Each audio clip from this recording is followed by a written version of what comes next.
Before we go on, somebody came up at the break and had a question about the burns, and I said I was going to mention something about it, and I can't remember what it was.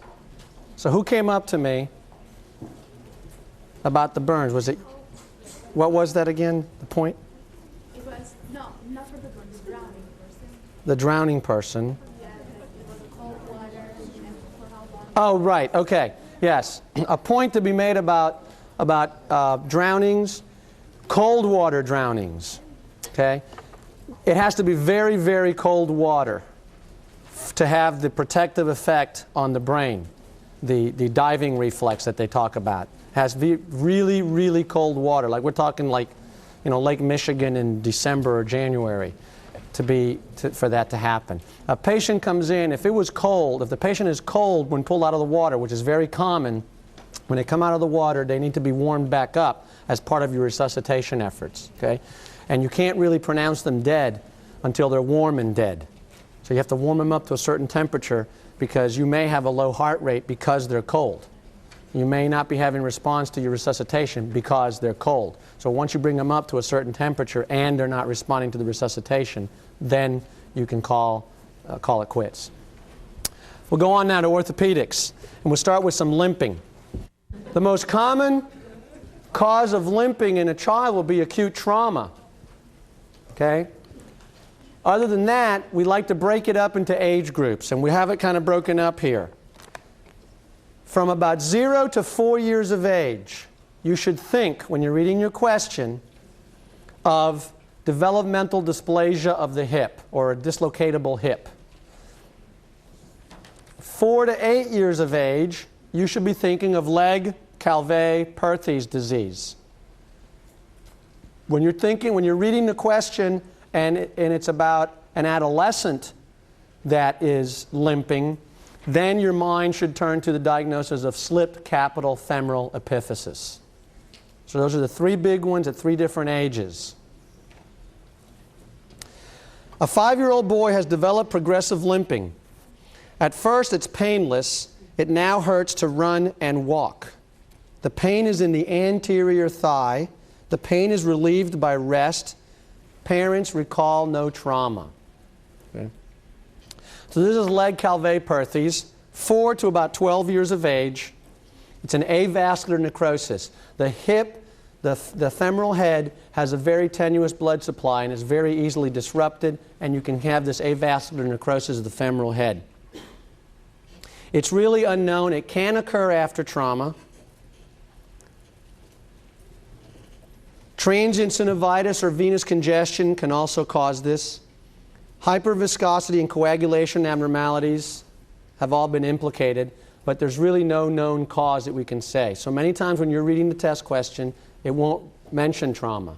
You have to really go by the common things in those age groups. So know these that I just gave you.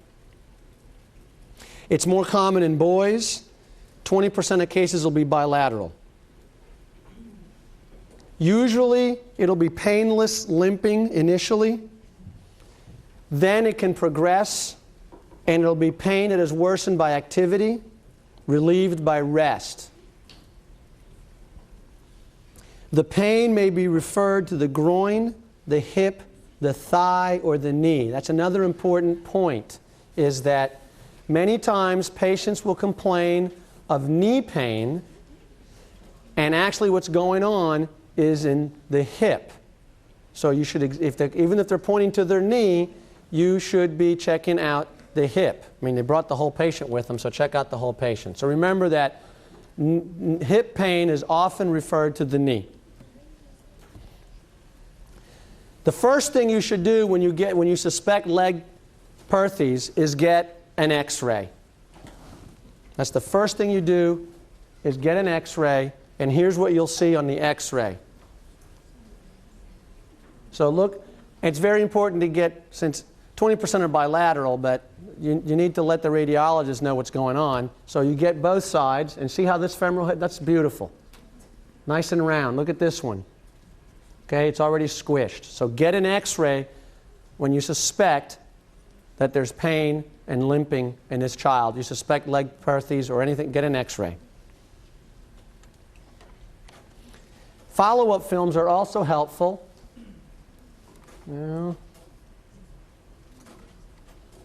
Well, I thought I had...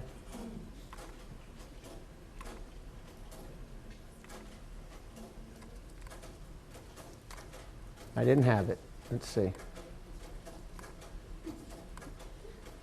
Are you having a seizure yet? No. Okay, I thought I had the x-ray where you can see it actually coming back. It may show up later, who knows. Follow-up films will show this coming back. And you'll see in various films, it'll start to look more like normal. This takes months, couple of years actually. The goal is to maintain joint mobility. And so you have what's known as containment. You try to keep the hip in the acetabulum, and you can do some bracing and stuff, and you try to have the child still be active, and it takes a couple of years for that to get better. Osteoarthritis is a complication of leg Calvé perthes. Your differential diagnosis, what else should be thinking of? Well, acute trauma. And again, divided by age. So the next slide is developmental dysplasia of the hip.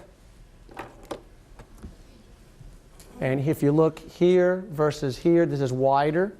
This is usually picked up, like I said, it should be picked up in the newborn period.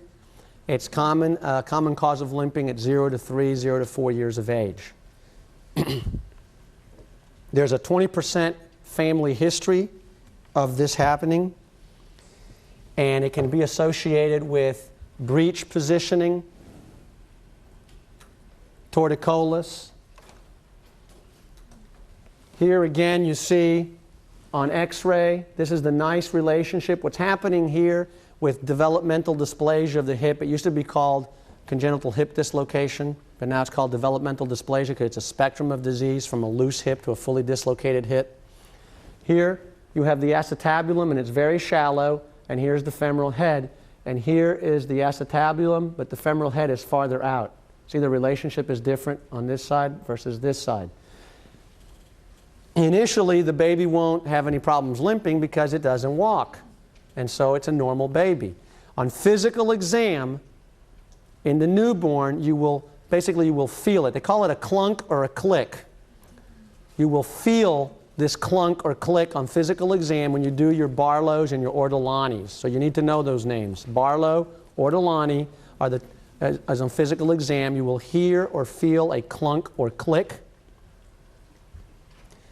In the newborn, the best thing to do is to get the ultrasound. Later on, this is the Ortolani procedure being done, where you're actually bringing it in and out. This upside down here again. The x-rays are a little more helpful later on, but in the newborn period, you should get an ultrasound. That's the best test. And obviously, it's only as good as the person doing them or reading them, but we're going to assume for the test that they know how to do them and how to read them real well. Okay? So that's the best test in the newborn is going to be the ultrasound. Later on, you can do what are known as frog lateral films, which are these films I've been showing you. And again, you can see the relationship here versus out here. See? The Ortolani and the Barlow is just what you're doing is you're kind of bypassing the knee and you are bringing it in and out of the joint and you feel it slipping in and out. And that's why you can pick this up in the newborn. Okay? There they are doing it. What you're doing here is you're putting your thumb on the trochanters, your thumb and fingers on the trochanters, and you're kind of taking the knee out of play because the knee can pop. It's very loose and that's not a big deal. And then when you're bringing it in and out, you'll feel it popping. Treatment consists, again, sometimes of containment. Some people will use this. It says love is a Pavlik harness. This looks like a medieval torture device. What it does is it keeps the femoral head in the joint close to the acetabulum so that as the baby as the child grows, the acetabulum tends to grow like this around the femoral head. If the head is out here, the acetabulum stays shallow, and so when the child starts to walk, that's when you'll see the limping, the infant. So you won't see any symptoms. It doesn't hurt them as an infant. That's why it's important to pick up early on. Later on, you may need casting to keep it in position. So the earlier you pick it up, the better. Okay, in an older child, so now we have 0 to 3 limping. If it's not trauma, you think of developmental dysplasia of the hip. 4 to 12, if it's not trauma, you should think of the leg perthes. And older than that, the first thing you should think of, if it's not trauma, is slip capital femoral epiphysis. When you're reading your test question for slip capital femoral epiphysis, you should be looking for an overweight adolescent. So they will have limping and pain, maybe pain referred to the knee, things like that. But you should be looking for, the key is going to be an overweight adolescent. Okay? It's a displacement of, this is what they call the antalgic position. The child tends to hold his leg rotated externally, and that reduces the pain. So they tend to stand there or lay there that way. And the term is very descriptive. It's called slipped capital femoral epiphysis because, again, you see there's the head, there's the epiphysis, but look at the head here, and there's the epiphysis. So it has slipped off. Here's the head, and there's the epiphysis. It has slipped off. It's basically broken straight through. And there's another one. Okay? And again, you see it here. So look for an overweight adolescent. These patients, so they might give you a question that says that an overweight adolescent has limping, and you're thinking, oh, slip capital femoral epiphysis, and then the question is not even that. The question might be, what test would you like to order? You were called in as a consultant. The orthopedist is going to pin this thing already, so you're called in as a consultant. So what test would you like to order? You would like to order thyroid tests. You would like to order FSH and LH. Because patients who have slip capital femoral epiphysis, overweight adolescents, higher risk for hypogonadism and for endocrine problems. Okay? All right, this is scoliosis. A 12-year-old girl is seen for routine physical exam. She voices no complaints. Exam is remarkable for asymmetry of the posterior chest wall on bending forward. One shoulder appears higher than the other when she stands up.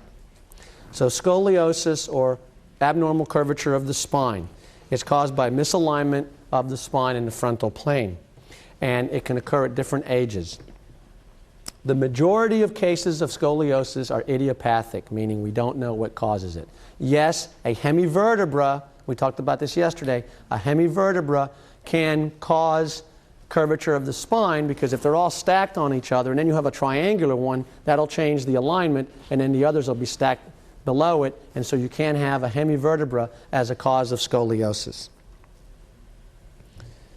Usually, scoliosis is painless. It's usually diagnosed on routine physical exam.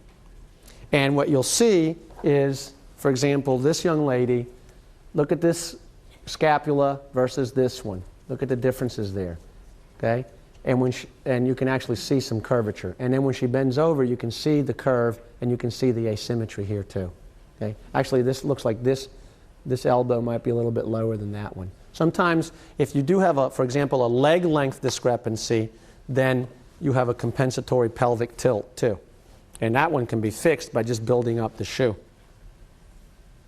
So the way you test this is going to be, first of all, routine physical exam. The Adams test is where they bend over and you're looking for the curvature. The best test, once you're really suspecting this, is to get x-rays. And the radiologist will read them and tell you the degree of curvature. Okay? So a screening test is just a physical exam. The best test to diagnose scoliosis is going to be x-rays. Treatment Well, usually mild curves don't need it. And the majority of cases of idiopathic scoliosis will be picked up during adolescence because that's when they have rapid growth. It's a period of rapid growth, and so you'll actually start to see the curves a little bit more easily. But you should check every child during routine screenings for scoliosis. As long as they can stand up and bend over, you can check them. Usually you pick them up when they're adolescents. Mild curves don't need any treatment. Okay? More severe curves will require bracing or even fusion of vertebra to prevent it from getting worse. Remember that exercise and electrical stimulation and stuff really have not been shown to help with scoliosis. Complications can include joint disease. If the scoliosis is severe enough in the thorax, you can have cardiorespiratory disease. Many times patients, for example, patients with cerebral palsy will have severe scoliosis and it will compromise their breathing mechanics. The differential, well, again, usually it's just idiopathic. We do divide it into age groups. You can have infantile scoliosis, which is picked up at 0 to 3 years of age, juvenile and adolescent. Congenital scoliosis, again, look for the hemivertebra. And if you have congenital scoliosis, it is associated with genital urinary abnormalities, such as horseshoe kidneys. Also with congenital heart disease and the spinal dysraphisms, what everybody calls spina bifida. If you have the congenital, you may need earlier surgical intervention to prevent the curves from getting worse. And some neuromuscular disorders, I already mentioned cerebral palsy, will go along with scoliosis. There are some syndromes. Neurofibromatosis has a higher risk of scoliosis. So does Marfan's. And Vater's or Vactural syndrome, they go along with scoliosis because of the hemivertebra.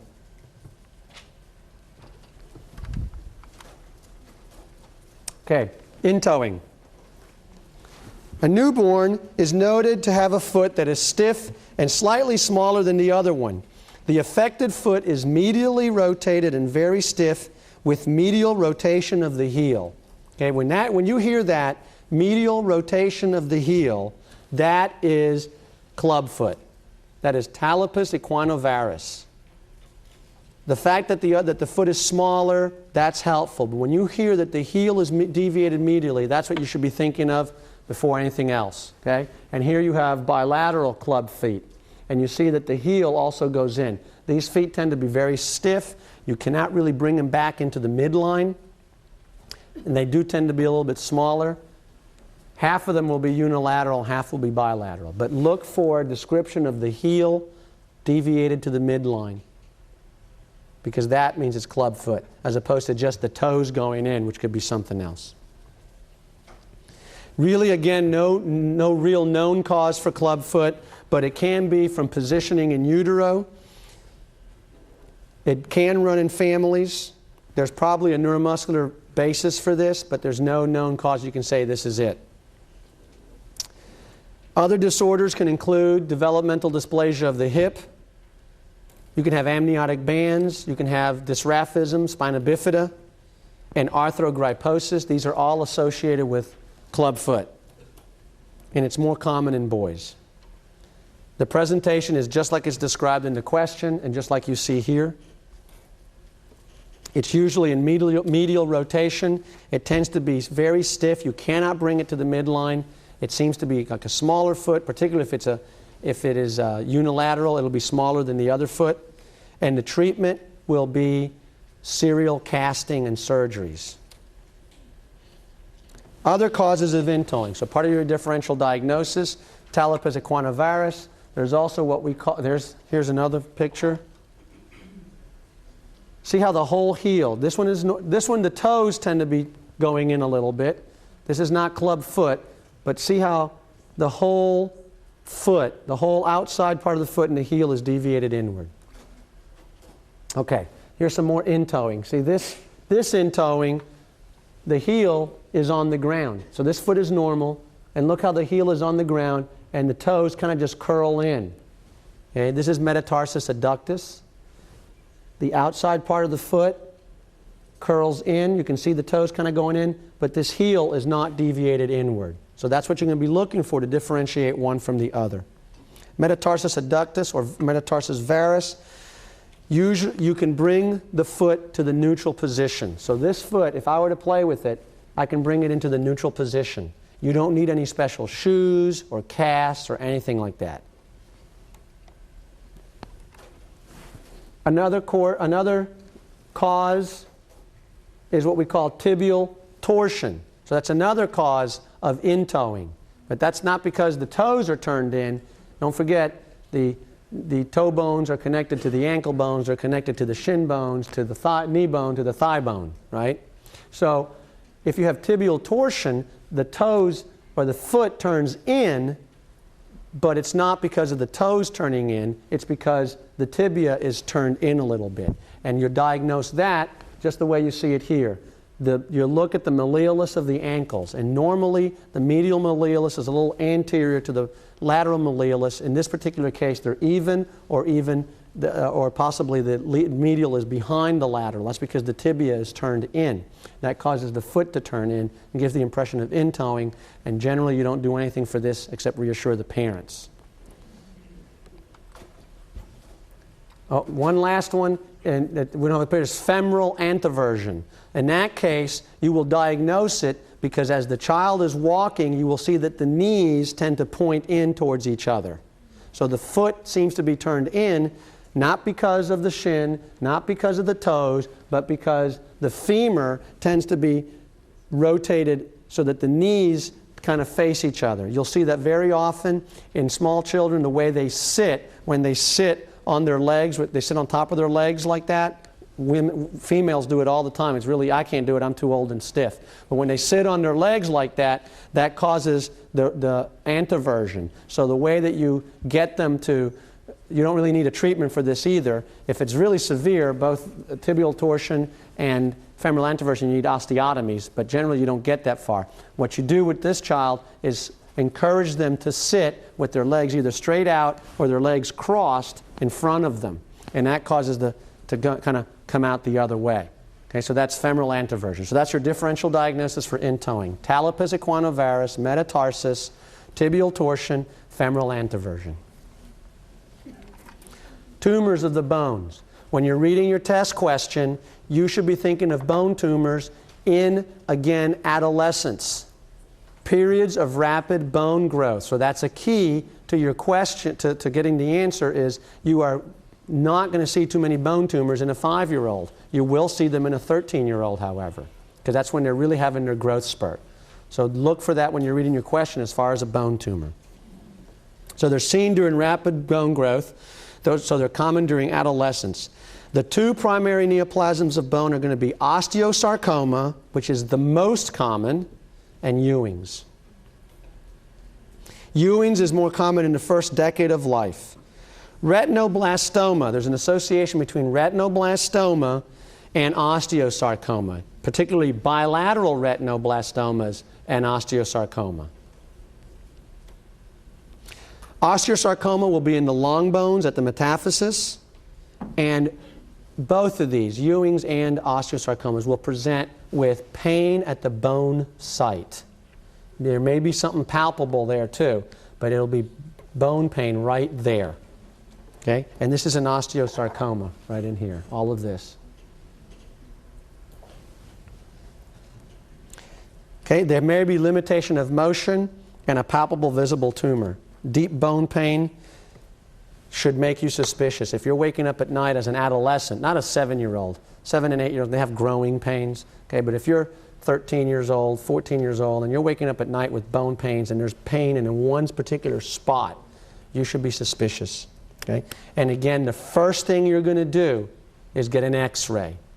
And with osteosarcoma, the pattern is going to be the sunburst pattern on X-ray. With Ewing's, it's called the onion skin appearance. So those are key words when you're reading the question. Okay? X-rays will be very beneficial. The ultimate diagnosis will be made on biopsy. Okay? So when you're going to get, the first thing you're going to do is get an X-ray, but that tells you that there's something there. The ultimate diagnosis will be made on biopsy. Treatment will be with surgery and chemotherapy. You need to worry about metastasis to other bones or to the lungs.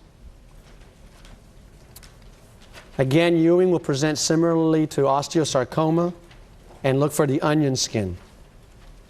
Lung and bone is the metastasis.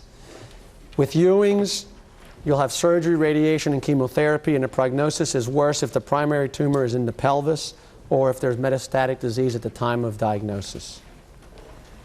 A couple other, this is a Ewing's.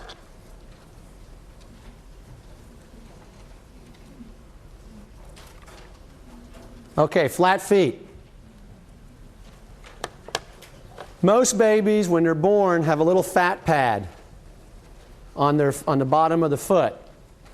And as they get older, that fat pad starts to disappear, and they will develop their arch, the longitudinal arch. But somewhere along the line, they will look to have a flat foot. And a lot of times parents bring them in for that. This is normal. It's when they get older and they don't develop that longitudinal arch that you can say they have flat feet. For the most part, flat feet is just something that you have to live with. Okay? It doesn't keep you out of the Army anymore either. You don't have to wear arch supports. It's not going to create an arch. Sometimes flat feet will be associated with some syndromes, but for the most part, it's a normal variant, and it doesn't cause any problems. Okay? But they do ask normal things on the exam, especially in pediatrics. This is a popliteal cyst, also known as a Baker's cyst, and it's right here. It's a non-pulsatile, painless swelling on the back of the knee, in the popliteal area. Okay? I kind of associate it kind of like a ganglion cyst on the wrist. This is similar. It's a non-pulsatile, painless swelling on the back of the knee. Again, it doesn't mean anything. You need to, so they might give you a long thing like this, and they'll say, what do you need to do? Do you need to biopsy it? Do you need to take it out? You reassure the parents is the answer. You leave it alone. Okay? The differential of a popliteal cyst includes lipomas, aneurysms, neuroma, and rarely tumor. Usually it's in a younger child. And again, you don't do anything about it. Another question that you really don't do much about is beer on the knee, or Osgood-Schlatters disease. It's not really beer on the knee, or water on the knee. Okay, Osgood-Schlatters disease right there. I'll show you one in a minute that's a little bit easier to see. It's an overuse injury. So when you're reading the question, look for usually a 10, 11, or 12-year-old child that is practicing gymnastics or plays basketball or does something like that. It's an overuse injury. So they do repetitive drills, and they'll complain. They'll say of knee pain, but in the question, they'll specifically say that it's the tibial tubercle that hurts. And that's the giveaway. Because many times the patients come in complaining of knee pain, but when you get to the physical exam, it's the tibial tubercle. Well, that's going to be Osgood-Schlatters. So it's a traction apophysitis of the tibial tubercle, and it's an overuse injury. They will have localized tenderness of that area. You can get an x-ray if you want, and you'll see it's like a little tear, and you'll have an area of calcification. Generally, you don't need to get x-rays because you'll palpate it right there. You know what it is. Clinically, you don't need to. Here's another one. See where you get a calcification there? And that's because the quadriceps tendon will come around the patella and inserts there.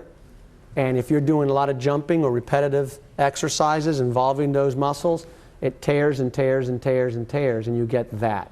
So that's what you'll see. So you really don't need to do anything, but the x-ray will be helpful. And again, it resolves on its own over 1 to 2 years. Steroids don't help. You can just give low analgesics, see if that helps. You really don't want, obviously the best thing to do is try to get them not to do the same thing over and over again. That's what aggravates the injury, but most 12-year-olds aren't going to listen to you for that. And then another one that might present is what they call radial head subluxation. When you are reading the test question, and it has to do with radial head subluxation, you need to look for sudden traction. Okay, so the baby is being held by somebody. Usually it's called radial head subluxation or nursemaid's elbow. The reason being it's Child's being held by the nanny or the nursemaid or whatever, and the nursemaid yanks the baby to go across the street, the toddler, or the child has a temper tantrum and throws itself onto the ground, but it's still being held. So you hear a pop, and the baby will immediately start to cry and will hold the arm in this position. Okay? So your differential is it broken? And you're going to go get an x-ray. You don't need to after your very first one, because you know what it is. Okay? But you go get an x-ray, and the x-ray tech wants to do a really good job for you and get the best film possible. And so they go like this, and it pops into place, and the child is moving his arm again. Okay? So you ran up a bill for nothing. Okay? So it's a radial head subluxation. Look for sudden traction, a cry, a pop, and the baby refuses to use its arm and will hold it in this position. And you just pop it back in by gently supinating the arm, and you just rotate it, and you'll feel it popping it back into place. Let the child go into the waiting room for a little while, come back in about 15 minutes, and the mom says, oh, he's been playing with all the toys and everything. Okay? And it can't happen again. So that's radial head subluxation. The baby had a temperature of 103 Fahrenheit and cried consolably, not as opposed to unconsolably, right? For 2 hours this happened. What is your advice to this mother before administering the next set of immunizations? What do you tell this mother of this child who cried consolably for 2 hours and had a temperature of 103? Normal. How about we don't give the pertussis or the whatever this time? Should we do that? Should we not give them the next immunizations? Why not? It's a normal reaction, okay? These are smaller. You already have one. You already have one. Anybody on this side? You already have one today. On this side? Right there. There. There. In the back. Sorry. Yeah, the suit, man. Plus, they're smaller, so they're lighter. Oh, sorry. I woke her up, though. Okay. Gee, just call me Vinny, it hurts. So that's a normal response. That's a normal response to hopefully it was the DPT, the pertussis, probably the pertussis component. Let's talk a little bit about immunizations, and you have some definitions there. Okay? What's immunity? Well, immunity is going to be resistance of a body to the effects of a deleterious agent, such as a pathogenic microorganisms. And there's different types of immunity. You can have acquired immunity. Acquired immunity. You can have active immunity. Active immunity is when an antibody is produced in response to a vaccine or toxoid. Okay?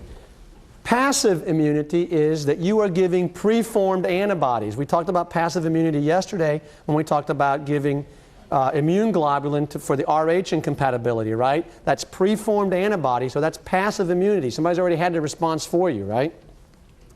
Natural immunity, that means that you might have been exposed and developed immunity. And then we have what's called herd immunity, okay? Herd immunity means that if I immunize enough people in this room, I don't need the immunization because who's going to give it to me? Who's going to give me the disease? If I immunize you guys, then you can't give it to me. So I don't need the immunization. That sounds real cool, except how do we decide how come I don't get it and you do? Well, why should you run the risk and not me, right? The other thing is that you need to achieve immunization rates of 90% to have herd immunity. So it's a big herd. Okay, 90%. So those are different types of immunity. All right, acquired immunity, we kind of mentioned. That results from antibodies not normally present in the blood. Active immunity is produced by natural or artificial stimulation. Yeah, my eyes are better now. Passive immunity, so preformed antibody. Natural immunity is the resistance of the normal animal to the infection, and herd immunity is, by a large proportion, you need 90%. So you have your DPT, and actually the DPT, you should read it now, fix that to DTaP. DTAP. And that stands for diphtheria, tetanus, acellular pertussis. Okay? And the components are going to be toxoids. So this is not a live vaccine. The oral polio, you can probably just put a line through that because we should not be using that anymore. The IPV is the inactivated polio vaccine or the killed polio vaccine, and another name for it is the Salk. The Hib is the Haemophilus influenza B. The MMR is a live vaccine, and it's measles, mumps, rubella. Those are live components. The hepatitis B vaccine is an inactivator, or it's a recombinant vaccine, so it has no live component to it. The varicella is also a live attenuated vaccine like the MMR, and so is the influenza. And the new kid on the block is the pneumococcal. It's an old kid and a new kid too, the pneumococcal. Okay? We're going to talk a little bit about immunization rules, and then we'll get into the actual immunizations. Yeah. Simultaneous administration of vaccines. You can give inactivated vaccines simultaneously at separate sites except for the cholera, typhoid, and plague. So this question might come up, just like this first question, what do you tell the parents? Well, the question might come up as to what vaccines you may or may not give at the same time. So you need to know that. You can give a bunch of them all at the same time. Live virus vaccines, which are not given on the same day, should be given at least a month apart. So the question might arise that you have the MMR and the varicella. You're due that. The MMR is available, the varicella isn't.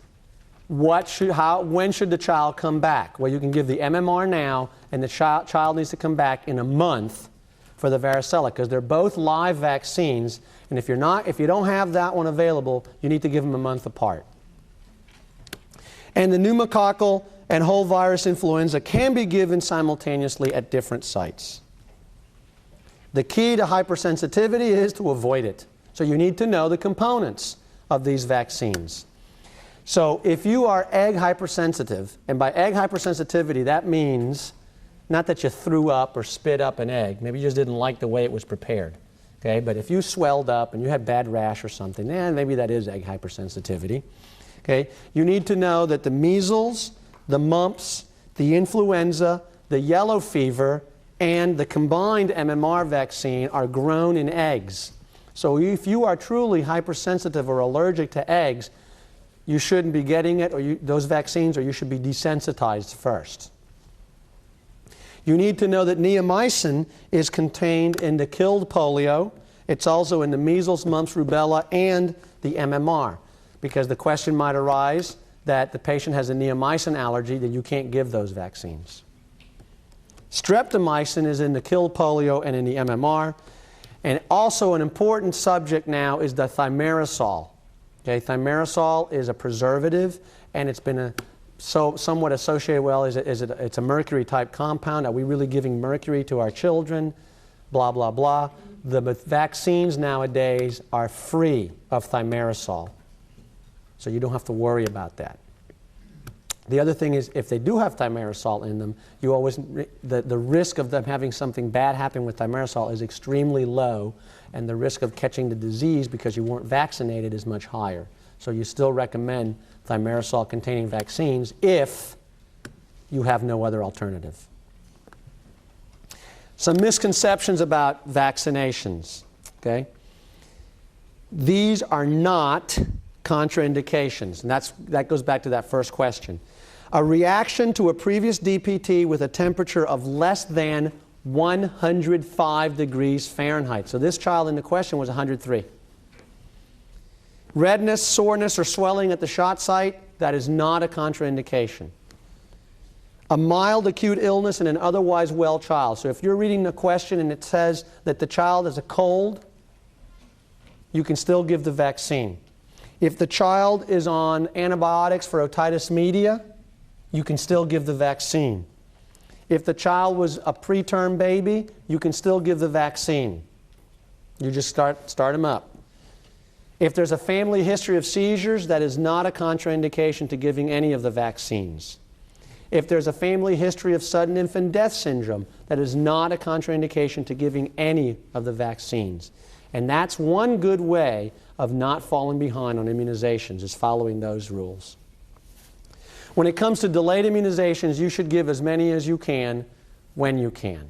Now let's talk about regular immunizations right now and the schedule. And I think you have that sheet. You have this? Okay. Let me get down with the people, close to the audience. This is the recommended schedule. For the exam, it's not so important at what month and stuff, but you do need to know the order of things. And we'll leave this up, too, as we discuss delayed immunizations. Okay? I'm going to get away from the notes for a minute because this kind of stimulates my talking, and it's all in the notes, and then we'll go back to the notes. Okay? So the first thing we're going to talk about is the hepatitis B vaccine, or the HBV. Don't worry about all this stuff on the bottom here. I don't think you even have that. Okay? All right. Hepatitis B vaccine. There are two different ways of giving it, basically. You first have to read the question and find out if the mother is hepatitis B surface antigen positive or negative. And that's the key to deciding how you're going to give the vaccine. If the mother is hepatitis B surface antigen negative, then you can give the vaccine at birth, 1 month, or 2 months of age. That is now called time 0. The next vaccine the next scheduled dose is going to be anywhere from 1 to 2 months after that first vaccine. And the third dose is given anywhere from 6 to 18 months after the first vaccine, after time 0.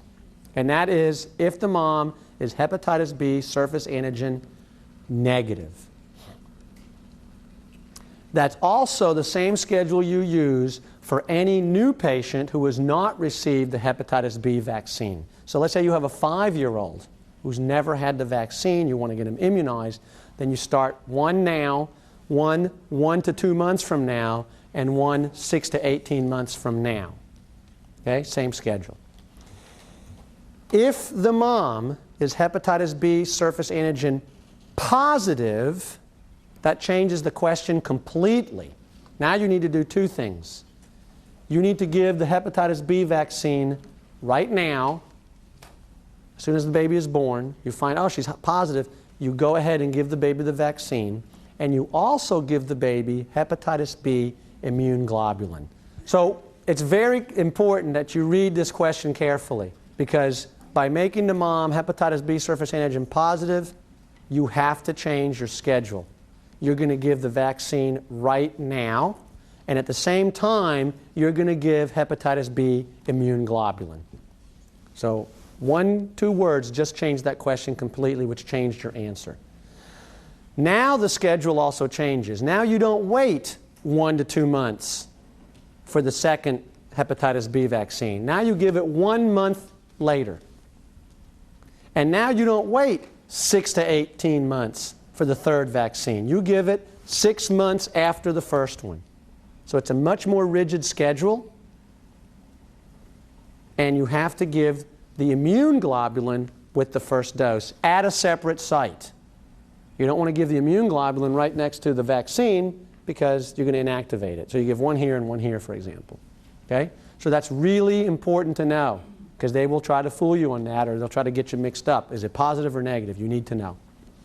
Okay. Over here where it says 11 to 12, what all that means is that you should immunize everybody. And you follow the same schedule. You use time 0, 1 to 2 months, 6 to 18 months. So if you're 7 years old, if you're 15 years old, and you've never had the vaccine, that's how you should give it. The next vaccine is as you see now, it says DTaP, diphtheria, tetanus, acellular pertussis. It's been licensed down over the last few years down to the first doses. And the first dose is given at 2 months, then 4 months, then 6 months, and then you get another dose at 15 to 18 months of age, and you get a last dose at around 4 to 6 years of age before you start school. Okay? You have to have 4 doses of DPT to get into school. You should have 5, but they will let you in with 4 if the 4th dose was after 4 years of age. You need to know that. That's important. Okay? Then you get a tetanus booster. You don't give the diphtheria, you don't give the pertussis after 6 years of age. You get a tetanus booster every 10 years. You're good for 10 years unless, another important point, unless you suffer a dirty cut or wound 5 or more years after the last tetanus. Okay? So they can try and fool you. They will ask a question like that, and they'll throw in that the last immunization was 6 years ago. Well, you need one. Okay? So this patient with burns that we talked about is now 12 years old. His last immunization was at 4 or 5. Does he need a tetanus toxoid? Yes.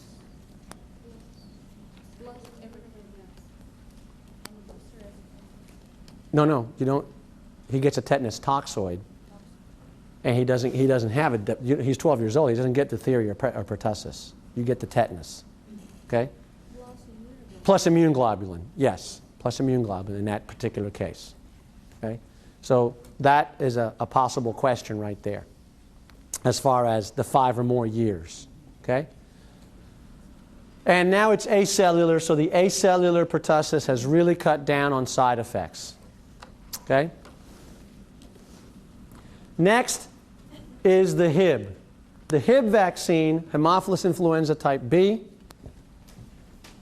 there's 2 different kinds, 2 different manufacturers, and you can give it at 2. One manufacturer, you give at 2 and 4 months of age, and you give the third one at around 12 to 15 months of age. The other one is at 2, 4, 6, and 12 to 15 months of age. So don't mix them up. Always stay with the one you started with. As you see now, in the old days we used to give oral polio. Not anymore. So don't get fooled into giving oral polio to anybody. Before it was, if you were immune competent. Now nobody gets the oral polio. Everybody gets the killed at 2 months, 4 months, anywhere from 6 to 18 months, and then at 4 to 6 before you start school. The new one, again, is the pneumococcal, the new pneumococcal vaccine, not the 23-valent, but the heptavalent, 7-valent. It's given at 2, 4, 6 months of age, again at 12 to 15 months of age. The MMR is given at 12 to 15 months of age, and you could get a booster at 4 to 6 years of age before you start school. You should have another MMR. Some people say at 11 or 12, but most organizations recommend it at 4 to 5 or 6 years of age. And then the varicella is given at 12 to 18 months of age as one vaccine. And if you are older than 11 years of age, then you get it as 2, 4 weeks apart. So all of you who haven't had chickenpox, you need 2 vaccines.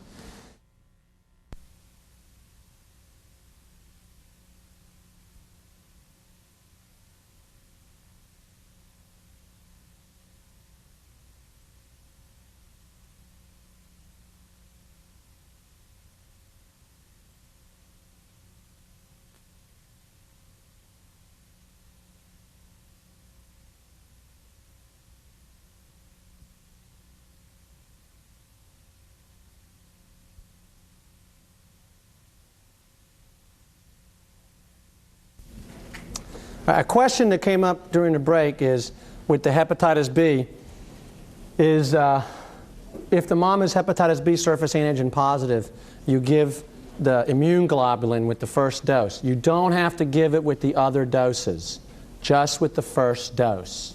Okay? All right. The hepatitis A, I didn't say it on purpose because really it's only in selected areas. It's not a recommended routine immunization. These are the big ones right here.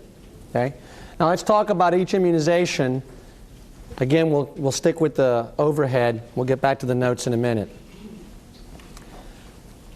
If you have had pertussis, so let's say that, don't forget that when you get an immunization, let's say you're 2 months old and you get an immunization, you're not automatically protected.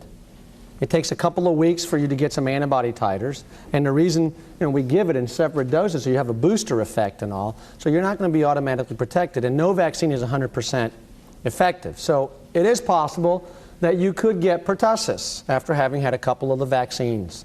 If that occurs, then you really don't need to have the pertussis component anymore in the vaccine. So remember that. Now we go down to the H flu, and if you have had invasive Haemophilus influenza B vaccine, invasive Haemophilus influenza B disease under 24 months of age, you still need the vaccine.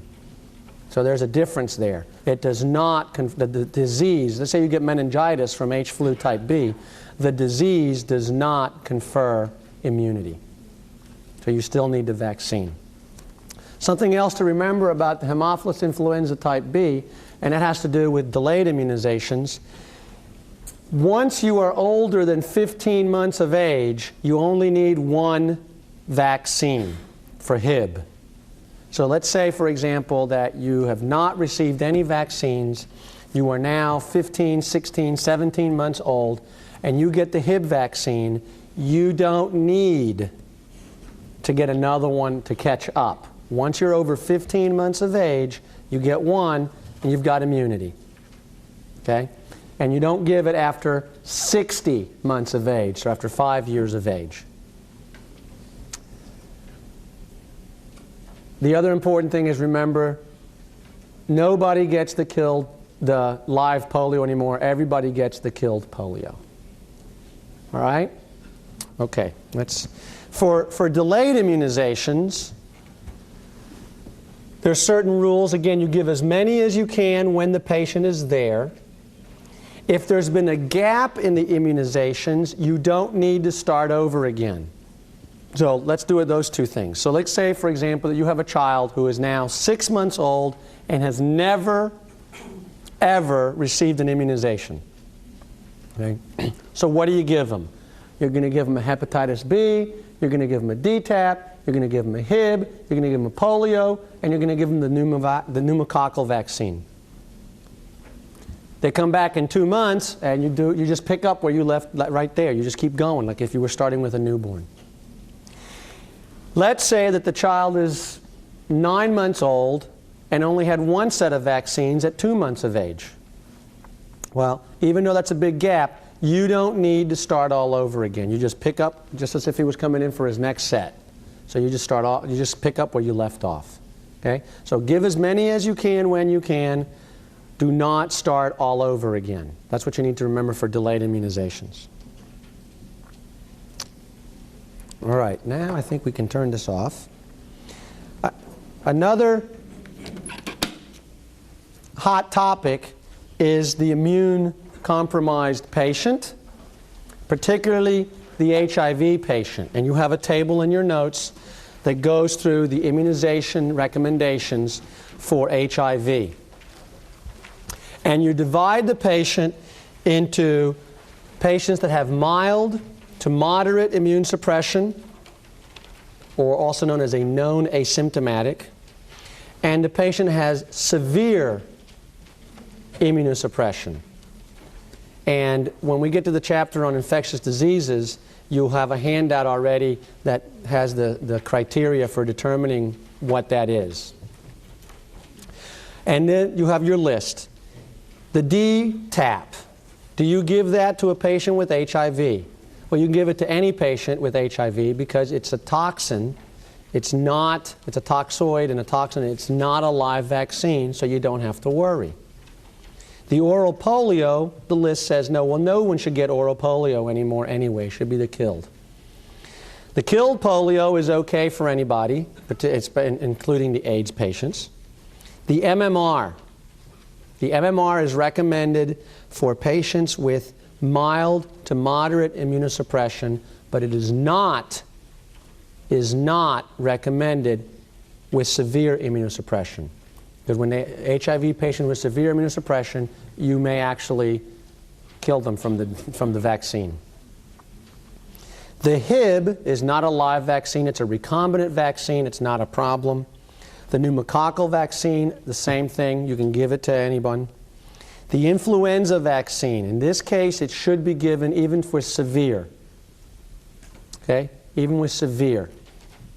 And the varicella vaccine, they really hedge, and they say you should consider giving it to HIV patients, even though it's a live attenuated vaccine. So they don't give a clear-cut yes or no. You should consider giving it. So I can't give you an answer either.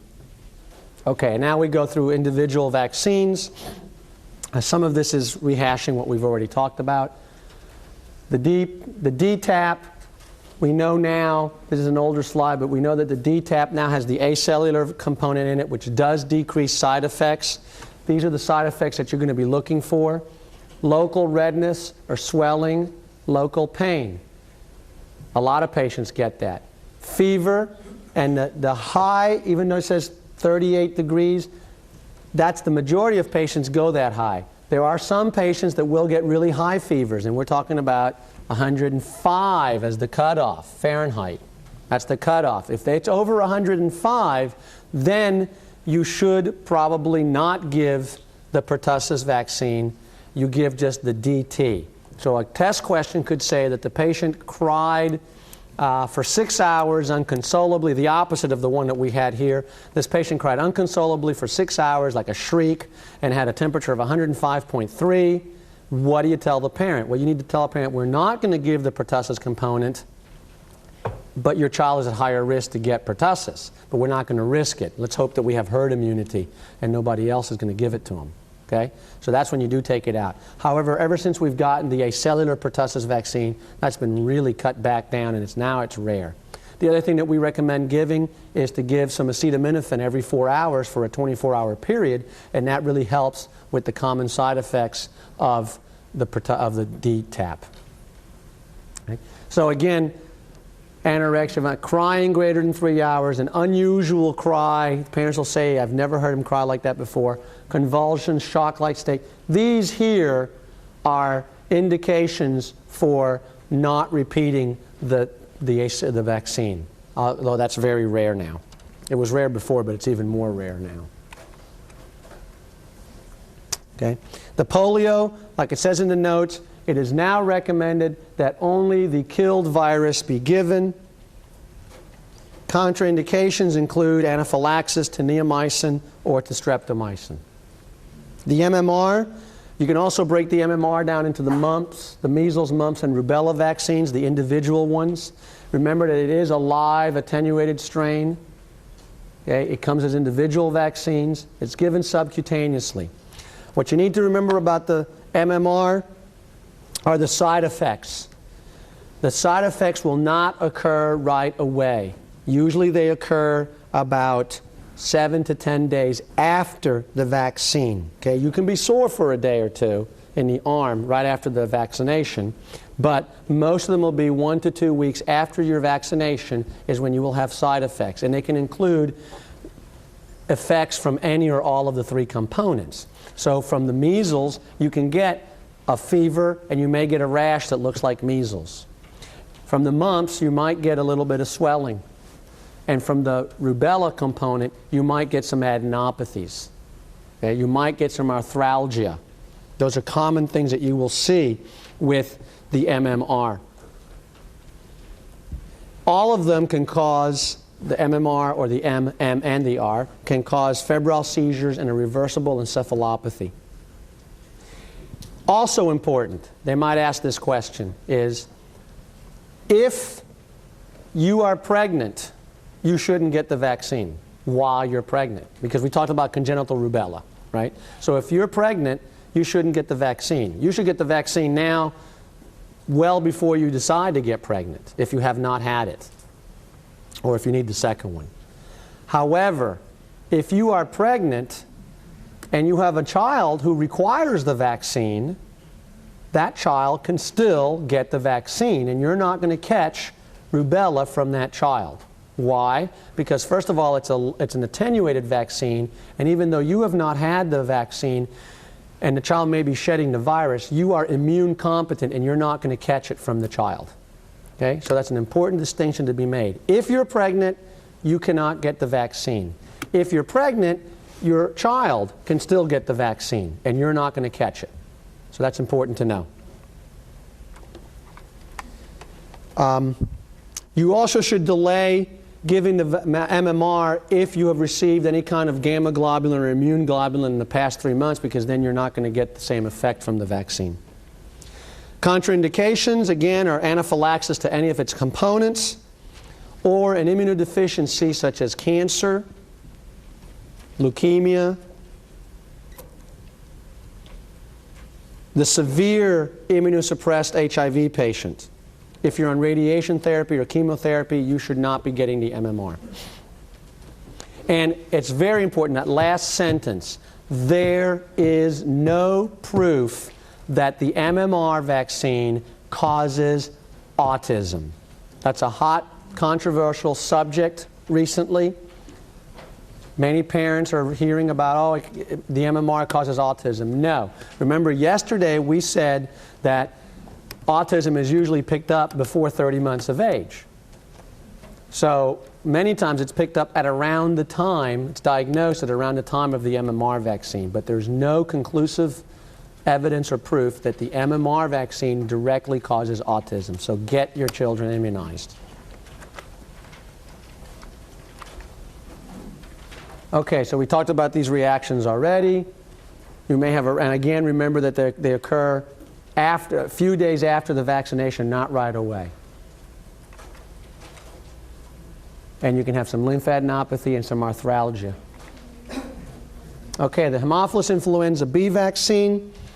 Side effects, again, are local swelling, low-grade fever, and again, remember, invasive HIB disease under 2 years of age does not confer immunity, so therefore you should still get the vaccine. And anybody vaccinated after 15 months of age doesn't need any subsequent vaccines if they've been delayed.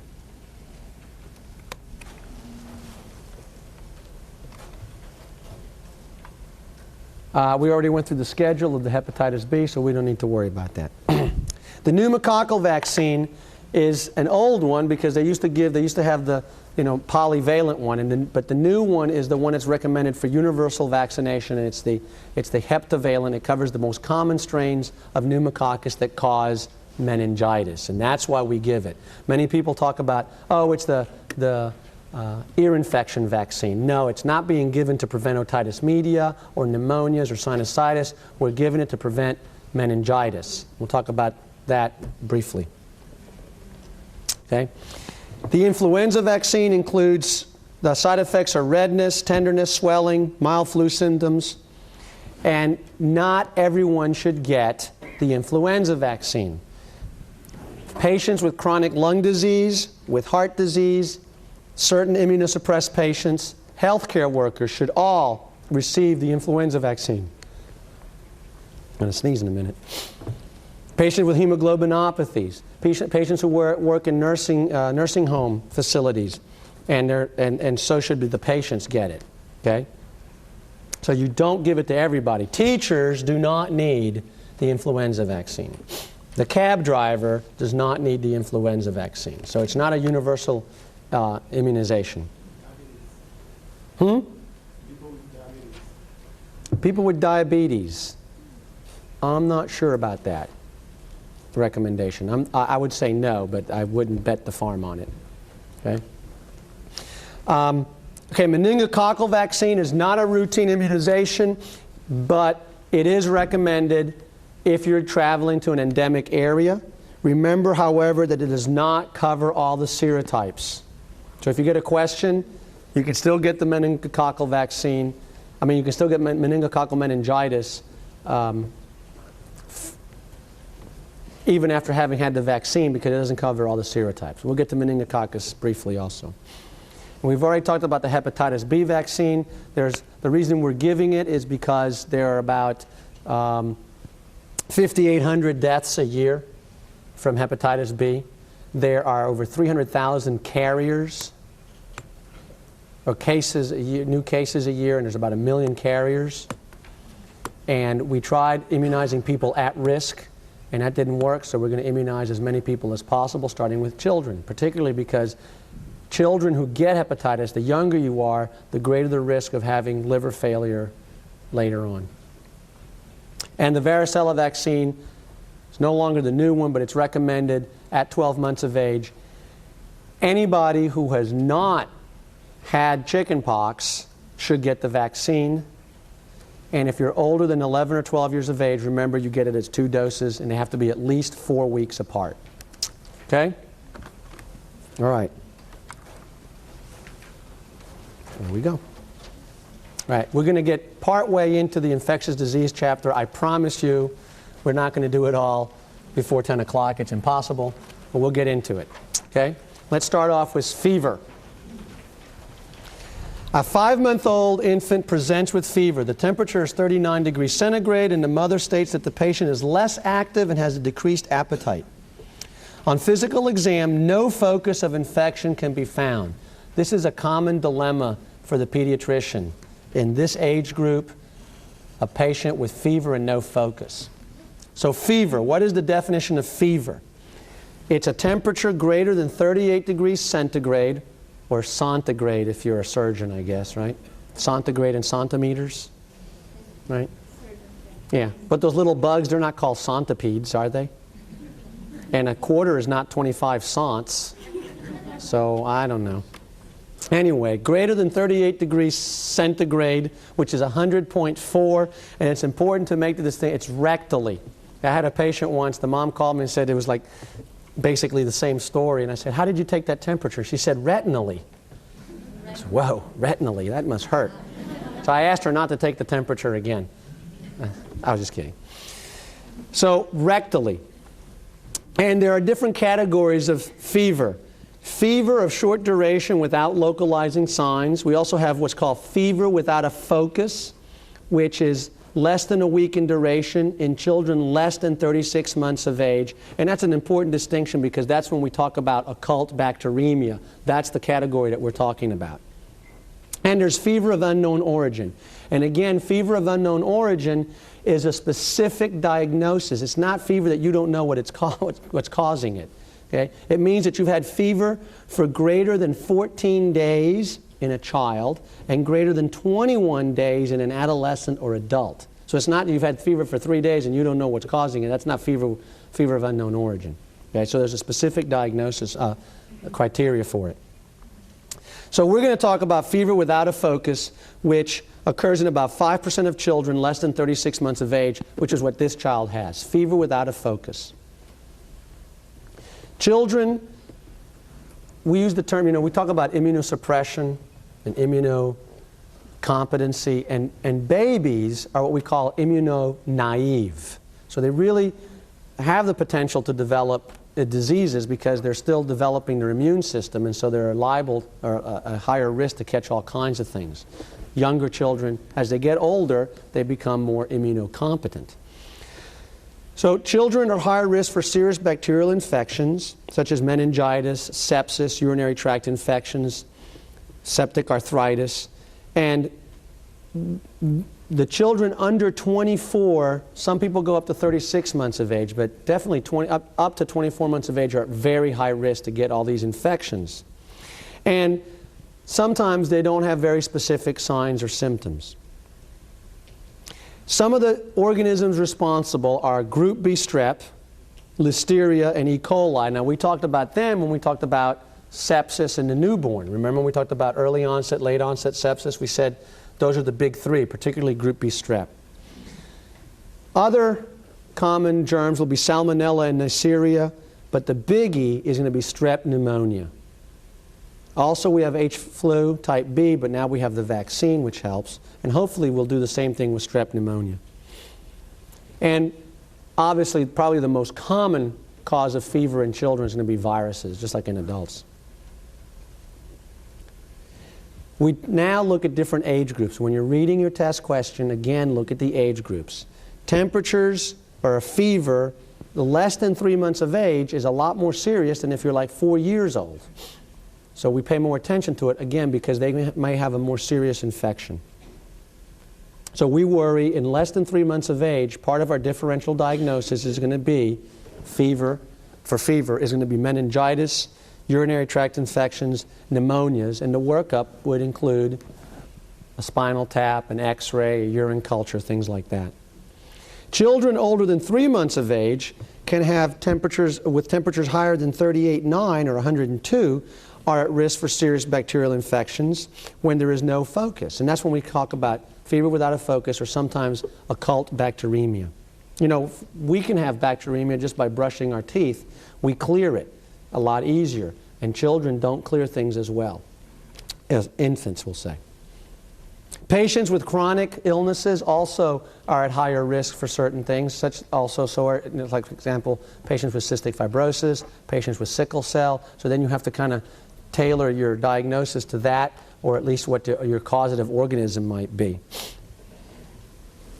Usually, patients don't have a lot of abnormal signs. Remember yesterday we talked about group B strep, meningitis in the newborn. We said that sometimes it's just fever, it may be fever or not. It may be hypothermia, or it may be fussiness or grunting. So they're very nonspecific. Diagnostic tests.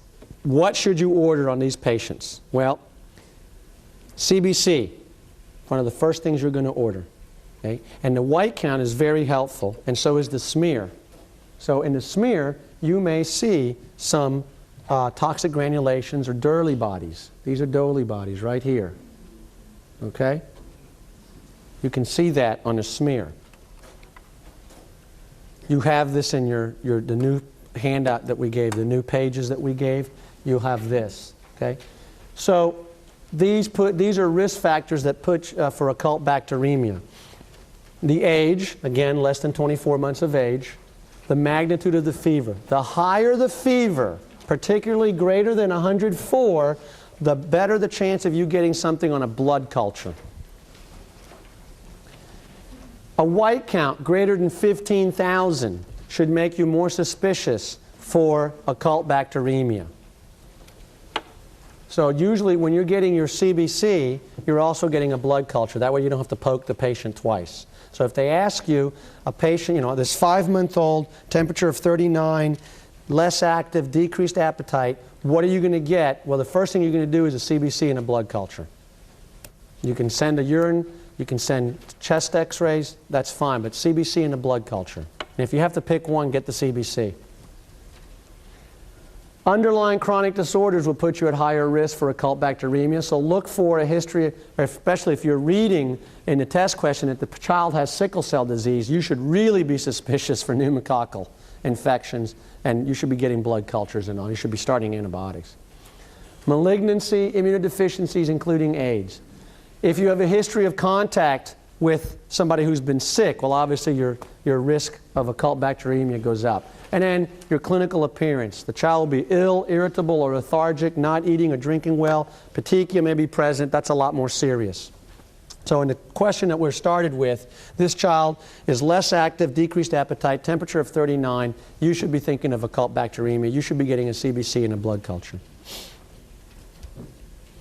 You should culture any suspicious lesions too, if they have like an area of cellulitis or whatever. How do you treat these patients? Well, again, it depends on the age and how they look. So all infants less than a month of age should be admitted to the hospital, and you should start antibiotics. You get your cultures and you start antibiotics. The cultures come back, no growth, and the patient's better, you might want to stop the antibiotics, but at least you're not wasting time. You should cover, less than a month of age, Group B strep, Listeria, E. coli. So that means you're going to put them on ampicillin and a third-generation cephalosporin, or ampicillin and an aminoglycoside.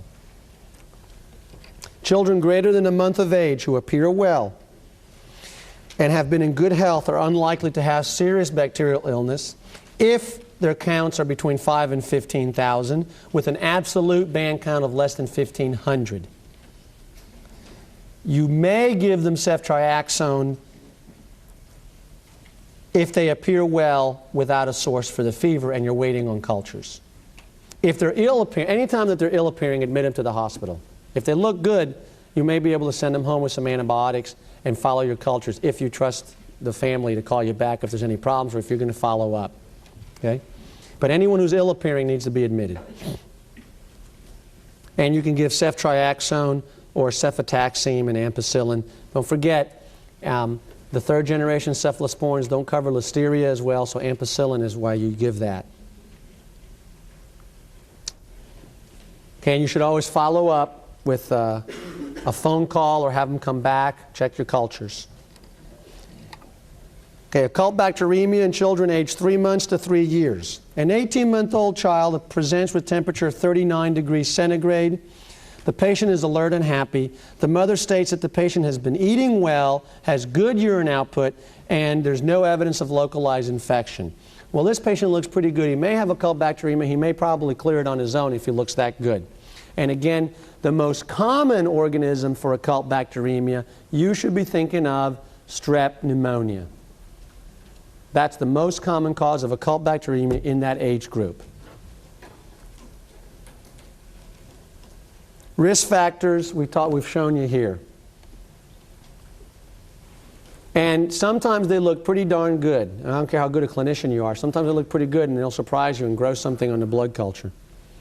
So a blood culture should be performed whenever you suspect occult bacteremia. Again, a count of greater than 15,000 puts you at higher risk for having a positive blood culture. And as it says there, without therapy, occult bacteremia may resolve spontaneously, or it can lead to a localized infection such as a meningitis or a septic arthritis. Maybe you just saw the child a little bit early and the next day or 2 days later they're sicker. So non-toxic patients, blood culture and empirical therapy with the third generation cephalosporin, but you need to have follow-up. Again, if they look sick, then you need to look a little bit more and you may need to do a spinal tap, chest x-ray, urinalysis, and start antibiotics. Like it said, if the first blood culture is positive and the child appears well and is now afebrile, then you probably don't need to treat. Okay, and there's some studies coming out that say you really don't need to treat with the positive blood culture, and now it comes back positive and the child looks really good. You don't need to treat. You're kind of stuck with a positive culture, but you don't need to treat them because they look better.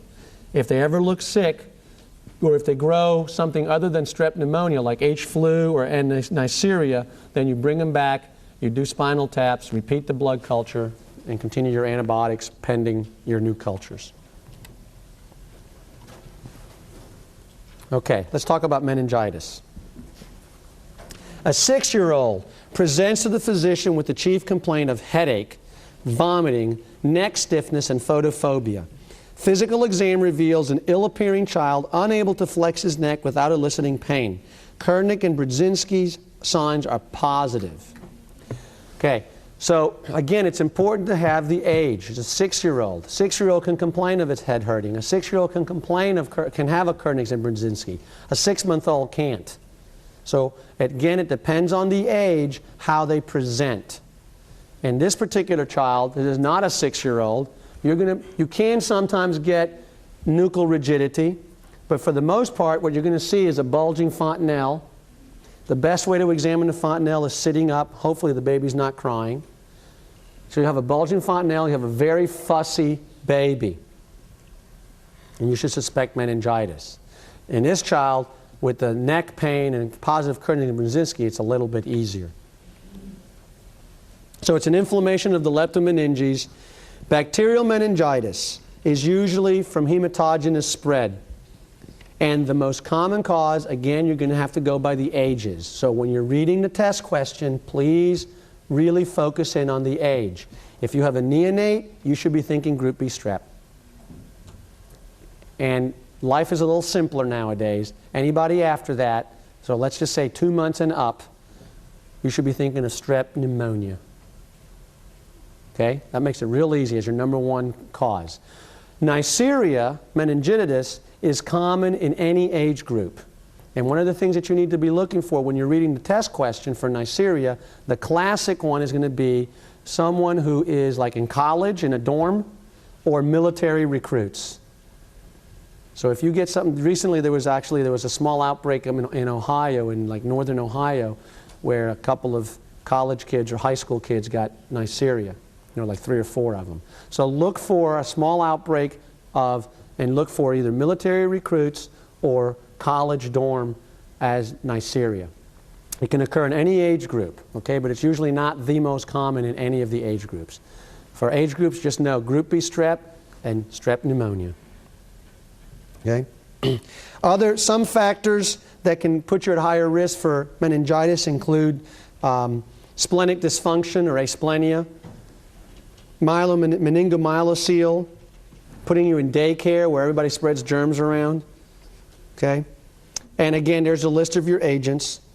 Group B strep, Listeria, E. coli in patients, and here we'll even give you up to 3 months of age, but certainly 2 to 3 months you should be thinking of Streptococcus pneumonia. Patients with sickle cell disease, specifically think of pneumococcus. Okay? If they have CSF leaks, so if you get a history in the exam question of a patient who suffered a broken nose and has had persistent runny nose since that time, or some facial trauma, that's not a runny nose, that's CSF, and it's probably pneumococcus you should be thinking about. Patients with ventriculoperitoneal shunts, you should think of staph. Okay? Patients who are immunocompromised, all bets are off. It could be anything. It could be Pseudomonas. It could be anything. So you have to cover with a lot wider, broader spectrum. How does the child present? Depends on the age. So again, when you're reading the test question, you need to be very careful as to the age. Infants can just be irritable, restless, and feeding poorly. They may have a fever or not. Older children will have fever, headache, neck pain, photophobia, and vomiting. Every once in a while, you'll get a patient like this with purpuric lesions and in disseminated intravascular coagulopathy. Okay? Now, this is not pathognomonic. These are the purpuric lesions. This is not pathognomonic for meningococcus. Other infectious agents can cause DIC.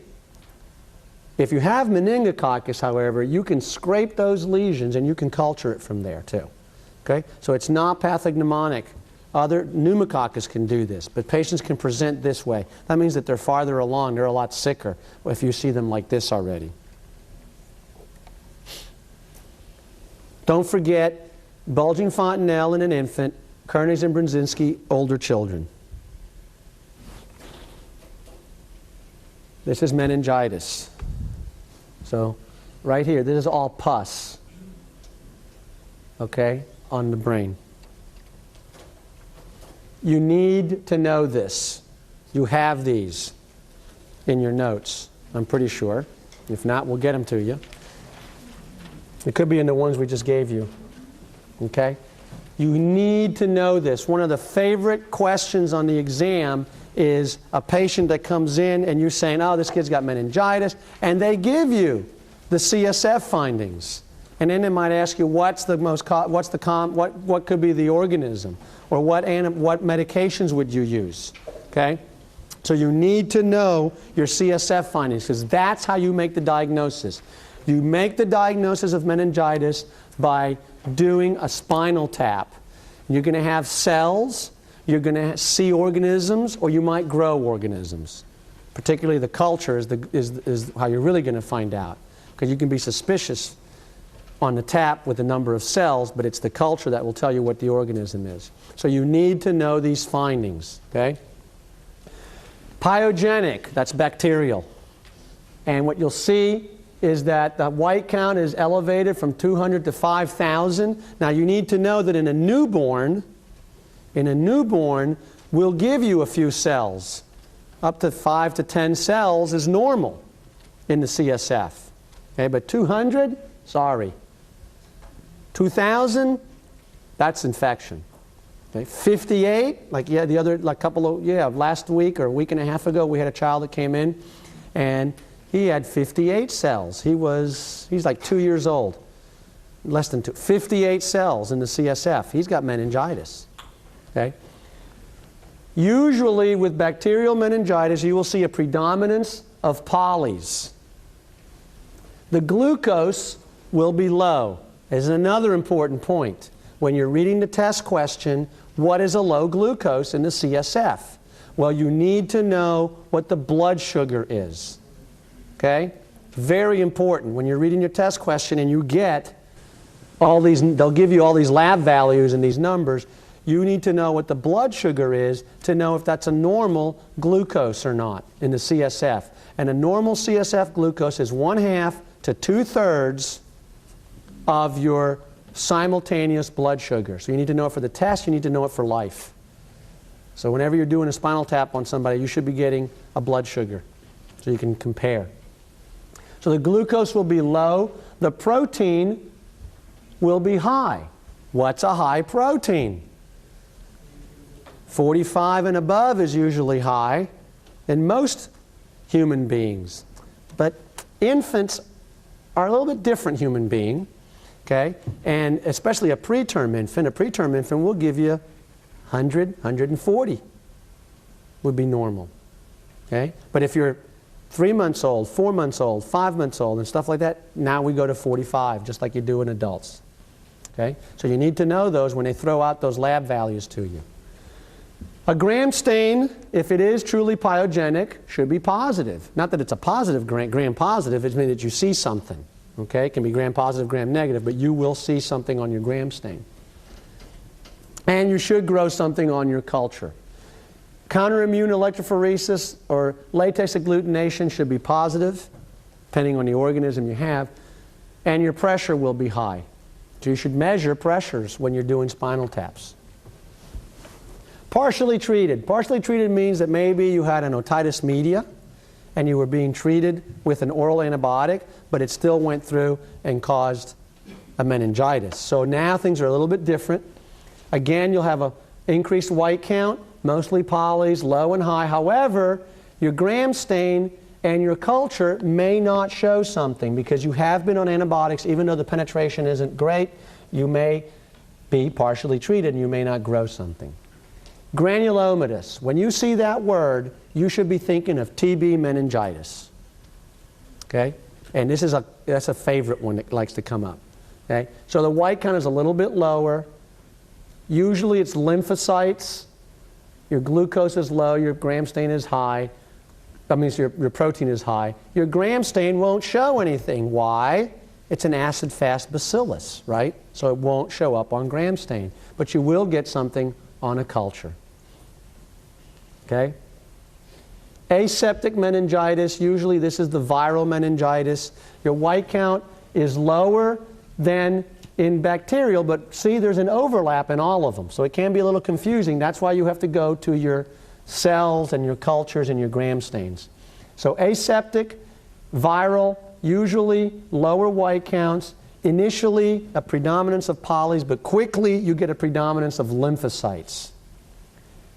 Your protein and your glucose will be in the normal range. Even though it says protein slightly high, it's usually they're both in the normal range with viral meningitis. Okay? And of course, you won't get anything on gram stain because it's a virus, and you have to send it out for viral cultures or for PCR to get viruses. Right? And then the last one is the neighborhood reaction.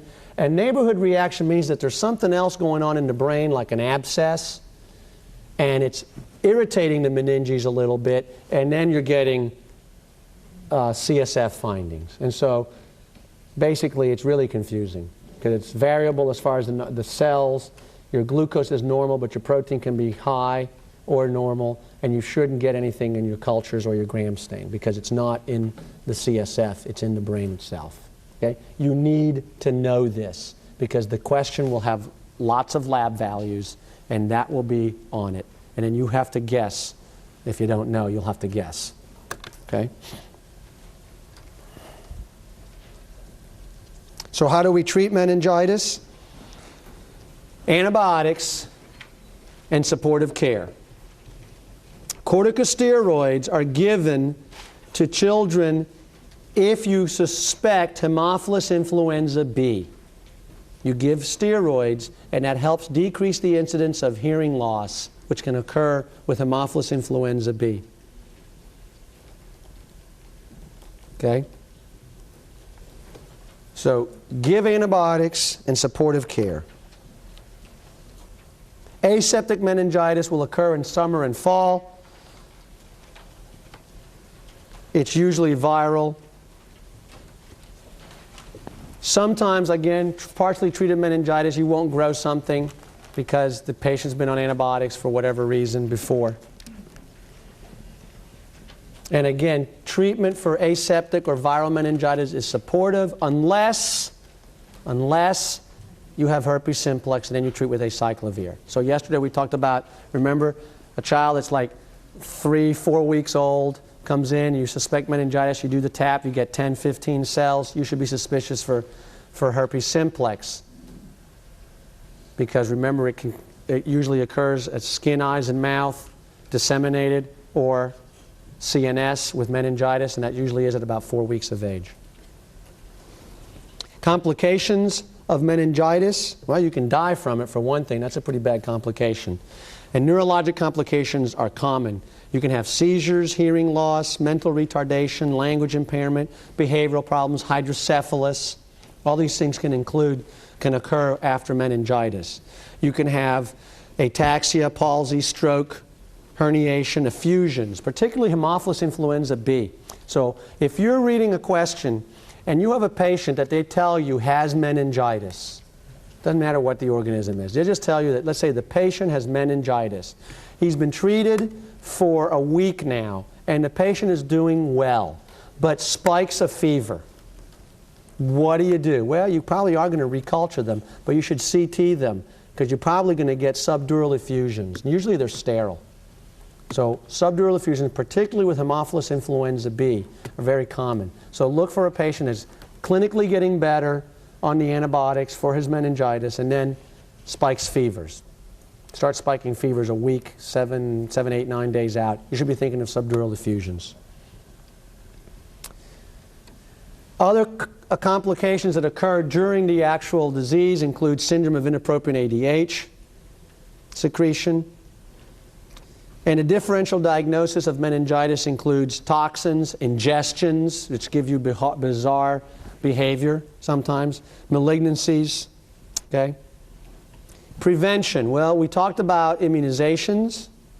We talked about the Hib vaccine. We talked about the pneumococcal vaccine. Okay? These are ways of preventing by immunizing. Also, you can give family members, close household contacts, rifampin if they've had H. flu or Neisseria exposures.